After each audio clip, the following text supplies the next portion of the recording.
what all could be really traced? What are the things that you could really try and trace in this? So you got the user needs or the stakeholder needs and the opportunities. They're traced to the high level product description or the features.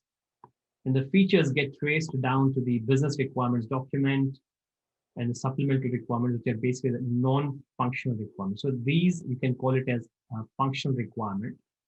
And this is a non-functional requirement. So this is about how the product would perform. And this is what the product can deliver to the user. So what the user can do with the product is this business requirements. And supplementary requirements are basically how that can be done. Is it done through security? Do you have access? Do you have login? Do you have authorization? These are all security requirements. How well you can do that is basically the performance requirements. Is it quicker? How quicker can I do something, like the efficiency, effectiveness? What about for example, the availability? Is it available 24/7, 365 days a year? Or is it, what is the downtime? Is it not available during some time?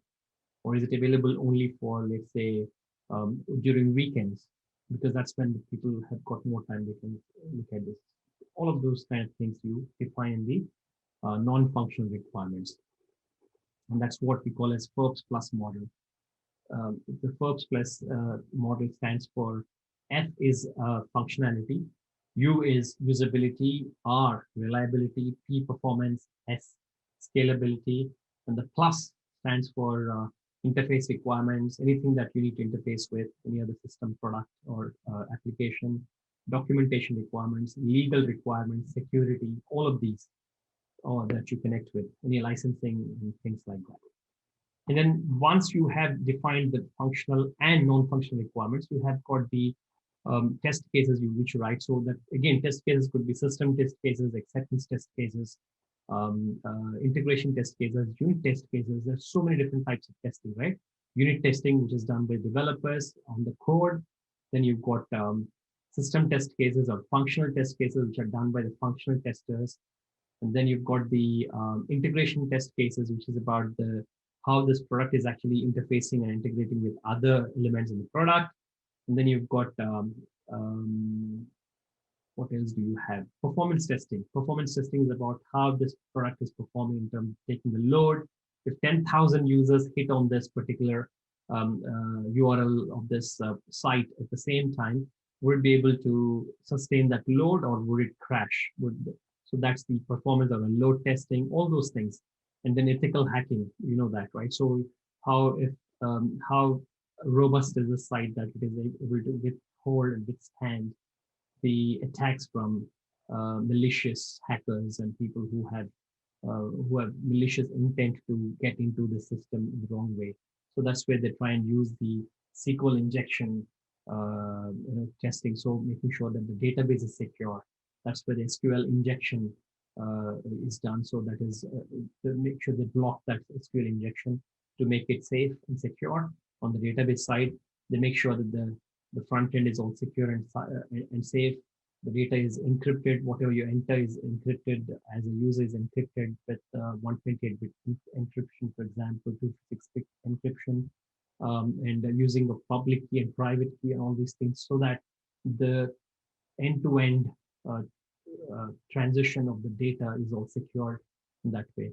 So there's so many different types of testing that you've got to do for software. And now we've got cross-browser testing, cross-devices testing, testing on mobiles, tablets, browsers, Chrome, Safari, Firefox, IE, Edge, Opera, so many different types. And testing for tablets, testing for iOS devices, Android devices, so many things, right? So each of these has got its own challenge, and it's so important that we do this testing thoroughly. So our website or application or mobile application, when it is deployed, it gets into the hands and the minds of the users. They're able to actually use it seamlessly, smoothly. So all of these are basically the testing. So this layer is about testing how that could get again traced. So even the test cases need to be traced back to the requirements, right? So that's how this is the forward traceability from the user needs down to the features, the benefits, the functionality, functional requirements, non-functional requirements, and then find test cases. And then the reverse is the backward traceability. So the agile methodology is pretty simple. It's the same as well there. You start off with an epic, and from the epic user stories, from the user stories to the specifics of the description, the acceptance criteria that you write for the story, and then that gets attached to a particular sprint. So all of that need to be again traced back and forth. And in terms of stories, how would you connect to the stories? How would the priorities assigned?